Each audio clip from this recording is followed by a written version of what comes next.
Assalamualaikum warahmatullahi wabarakatuh. Halo anak-anak hebat. Hari ini kita akan masuk ke tema 3 dengan judul makanan sehat. Hari ini kita akan masuk ke subtema 1 pembelajaran 1. Bagaimana tubuh mengolah makanan. Sebelum belajar, marilah kita sama-sama berdoa dalam hati. Berdoa dimulai. Berdoa selesai. Baiklah anak-anak, sekarang kita amati gambar. Di sana terlihat berbagai macam buah-buahan dan juga sayur-sayuran. Buah, sayur, dan daging itu termasuk adalah makanan yang sehat. Apakah kriteria dari makanan yang sehat? Makanan sehat itu baik untuk tubuh kita. Makanan sehat adalah makanan yang mengandung vitamin, mineral, karbohidrat, protein, dan sebagai pelengkap adalah susu. Semua makanan itu masuk ke dalam tubuh manusia, diolah dan menjadi nutrisi yang bermanfaat bagi kesehatan dan pertumbuhan manusia. Dengan begitu, makanan yang kita makan dapat membawa manfaat untuk tubuh kita. Apa sebenarnya manfaat sistem pencernaan itu? Sistem pencernaan merupakan organ yang dapat ditemui pada manusia dan hewan. Sistem pencernaan berfungsi untuk memperhalus makanan sehingga menghasilkan nutrisi yang dapat diserap oleh tubuh. Dengan adanya nutrisi tersebut, maka manusia dan hewan dapat tumbuh dan berkembang dengan baik. Jika makanan yang dikonsumsi itu sehat dan bergizi tinggi, maka manusia atau hewan yang mengkonsumsinya akan bertumbuh dengan sehat. Jadi, makanan sehat penting bagi tubuh kita. Penyempurnaan makanan sehat adalah susu. Seperti kita ketahui, susu umumnya dihasilkan oleh sapi. Bagaimana sistem pencernaan pada sapi? Baiklah, hari ini kita akan membahas bagaimana sistem pencernaan makanan pada sapi. Sapi merupakan hewan ruminansia. Apakah hewan ruminansia? Hewan ruminansia adalah hewan yang lebih kompleks dibandingkan dengan hewan lainnya dalam sistem pencernaannya. Pada hewan ruminansia terdapat 4 bagian lambung dengan fungsi yang spesifik. Selain itu, pencernaan makanan pada hewan ruminansia dibantu oleh beberapa mikrob, bakteri, dan protozoa.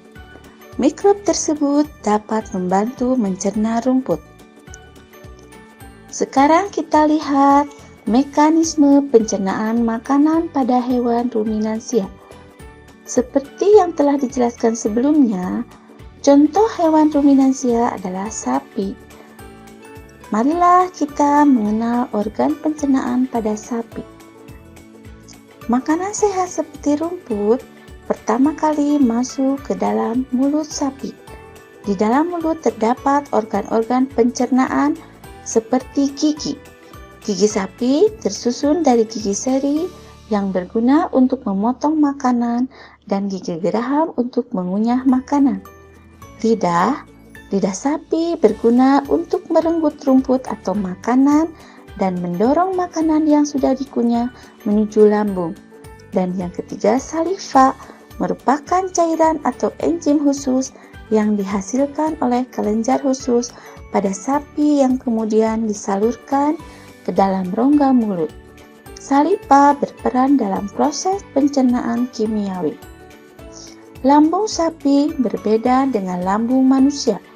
Ukurannya jauh lebih besar. Lambung sapi merupakan organ pencernaan yang sangat penting bagi sapi. Lambung sapi terdiri atas 4 bagian, yaitu rumen, retikulum, omasum, dan obamasum. Oleh karena itu, sapi dikatakan memiliki 4 perut. Berikut adalah bagian-bagian dari lambung sapi. Yang pertama adalah rumen atau perut besar. Rumen adalah tempat terjadinya pencernaan dengan bantuan mikroba atau bakteri. Di sini, makanan dicerna hingga menjadi bubur dengan gerakan mengaduk yang dilakukan oleh dinding rumen. Pada saat sapi beristirahat, makanan kembali ke mulut dan dikunyah kembali. Setelah dikunyah untuk yang kedua kalinya, makanan masuk ke retikulum. 2. Retikulum atau perut jala. Di dalam retikulum, makanan kembali mengalami proses fermentasi dengan bantuan bakteri anaerob dan protozoa. Di dalam bagian perut ini terjadi proses absorpsi dan penyaringan benda-benda asing yang masuk bersama makanan sehingga tidak masuk ke omasum atau perut kita. Yang ketiga adalah omasum atau perut kita. Di dalam omasum, makanan dicerna dengan bantuan enzim pencernaan. Selanjutnya, makanan masuk ke obamasum. Obamasum atau perut masam adalah bagian yang sebenarnya disebut dengan lambung. Di sini, makanan dicerna dengan bantuan enzim pencernaan pepsin yang dihasilkan oleh obamasum. Setelah melalui seluruh proses pencernaan makanan dalam obamasum, makanan bergerak menuju usus halus. Panjang usus halus seekor sapi dewasa dapat mencapai 40 meter. Di dalam usus halus terjadi proses absorpsi dan fermentasi. Selanjutnya, sisa-sisa makanan akan dikeluarkan melalui anus dan keluar berupa feses atau kotoran. Itulah proses pencernaan atau rangkaian bagian-bagian dari lambung sapi. Sekian dan terima kasih. Wassalamualaikum warahmatullahi wabarakatuh.